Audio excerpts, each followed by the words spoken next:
नारद का अभिमान भंग। एक बार देवर्षि नारद जी के मन में यह दर्प हुआ कि मेरे समान इस त्रिलोक में कोई संगीतज्ञ नहीं है। नारद जी कहीं जा रहे थे। उन्होंने एक दिन रास्ते में कुछ दिव्य स्त्री पुरुषों को देखा जो घायल पड़े थे और उनके विविध अंग कटे हुए थे।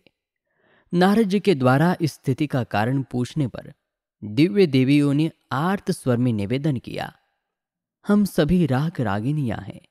पहले हम अंग प्रत्यंगों से पूर्ण थे, पर आजकल नारद नाम एक संगीतानभिज्ञ व्यक्ति दिन रात राग रागिनियों का आलाप करता चलता है, जिससे हम लोगों के अंग भंग हो गए हैं।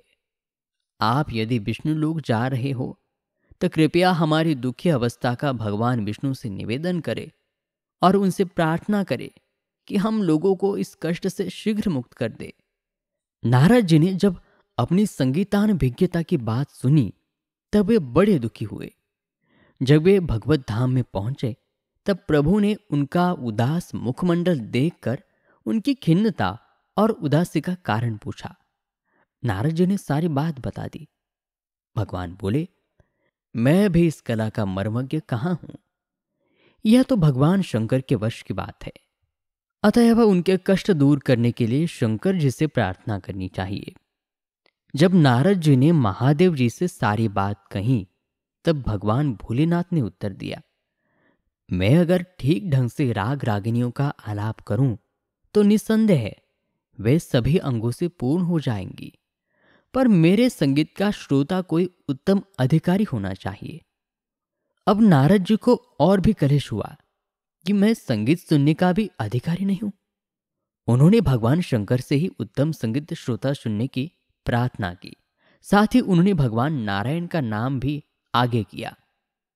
प्रभु ने भी यह प्रस्ताव मान लिया। संगीत समारोह आरंभ हुआ। सभी देव, गंधर्व तथा राग रागिनियां वहां उपस्थित हुई।